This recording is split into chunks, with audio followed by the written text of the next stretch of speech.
I was once in an online discussion where someone was asking why people they're writing to on dating websites don't write back to them.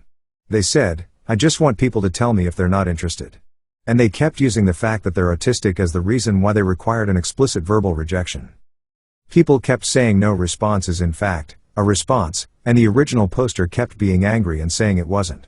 I too am autistic, but I agree that no response is indeed a pretty conclusive response. I started writing a comment on the thread explaining my process of figuring that out, but the thread got closed before I could post it. So, I'm outlining my reasoning here instead. I feel like the original poster's issue may be that they don't understand soft no's. A soft no is when someone doesn't want to seem rude or hurtful by outright telling you no, so they soften their language or deflect in some way instead.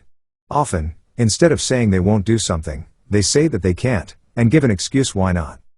Allistic people, allistic is the word for someone who is not on the autism spectrum, apparently intuitively understand a phrase like, "I'm so sorry but I can't do the thing because I'm busy that night," as, "I don't want to do the thing." This was not intuitive to my robot brain however, and so for a long time I took people's excuses at face value. Which led to me asking a person or two out on several different occasions, trying to nail down a time when they were free. I realize now that I should have stopped asking after the first attempt. If they were interested in a date with me but legitimately busy on the day I suggested, they would have suggested a different day instead. So that was an example of someone using an excuse as their soft no. But there's another category of soft no that doesn't even have an excuse embedded inside. Not right now is one such phrase, and it really confused me for a while. Just for a silly hypothetical example, if I said, "Could you pass me that pencil?" to someone and they said not right now, at one point in my life I would have been like, why the hell not? You're just sitting there not doing anything and the pencil is right there.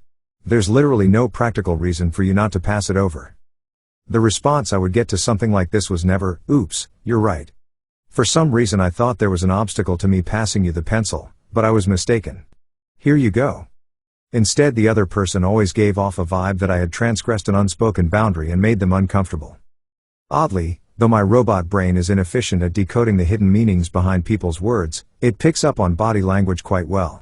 This often puts me in the unnerving position of knowing I've done something off-putting, but having no idea what. Eventually I pieced it together. If someone says not right now to something, but I can't see any reason why not, the reason is that they don't want to do it. And they don't want to tell me they don't want to do it. So the phrase not right now is a polite deflection. It's saying no without having to actually say no. And that same logic can be applied to someone on a dating site who doesn't respond to you. They made a profile on a dating website, so they clearly have access to a computer and are open to talking to people. You wrote to them, so they know you're interested in a conversation with them. There doesn't seem to be any practical reason why they wouldn't write back. Which means the reason they're not writing back is that they don't want to write back. But, Crash, I can hear you saying, what if someone is into me but just really busy? How can I tell the difference between someone who isn't going to respond versus someone who hasn't responded yet? I mean, to an extent, you can't. But my feeling is, write them off after 7 days, max. If someone found you interesting and was dying to get to know you, they would surely be able to find time to respond to your message within a week, even if it was a quick sentence or two dashed off during a bathroom break at their third job. If they didn't find the time to write back, evidence suggests once again that it's because they didn't want to write back. Or hell, I don't know, maybe some people are genuinely so busy all the time that they can't spare 2 minutes for you in an entire week, even if they're really into you. But then, is that really someone you want to date? Does it matter that they like you if you never get to see or talk to them? On a side note, folks who complain about not getting explicit rejections on dating sites often seem way too invested in people they've never met. I have literally seen people say that when they write a first message to someone, they get hung up on the idea of dating this person and can't move on with their lives unless they get that concrete "I am not interested" message. I'm going to say this as gently as possible, that level of emotional investment in a stranger doesn't seem healthy to me. In fairness, when I was new to online dating, I got overly invested too. Every time I saw an interesting looking profile, I thought, what if this turns out to be my next soulmate? And then, over the next few years, I went on probably a couple hundred dates with people I met online. I learned the hard way that a few paragraphs of text on a website can't encapsulate someone's whole personality, and that I was filling in the blanks myself with wishful thinking. I learned that photographs can't always give you an accurate idea of someone's appearance, and again, I would fill in the blanks with wishful thinking. And I learned that a lot of people type very differently than they speak. Thus, someone who seemed hot online and clicked with me via text chat might very well have no spark with me at all in person, And indeed, that's usually how things played out. Out of the many people I met through online dating, maybe 5 made it past the first meeting. Only 1 eventually turned into a bona fide relationship.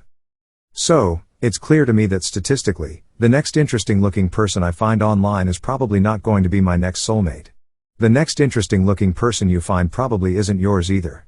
And if you write to them and they don't write back, that just proves it, right? Because a soulmate would be as excited about you as you are about them. Best to write messages as if you're releasing them out into the void, and if anything comes back, it can be a happy surprise. Back to the topic of soft nose and dating though. If you were familiar with soft nose before watching this video, how did you figure out that I'm busy that night doesn't necessarily mean I'm busy that night? How did you figure out that not right now means I don't want to? How long do you wait for someone on a dating site to write back before you assume it's never going to happen? Let me know in the comments.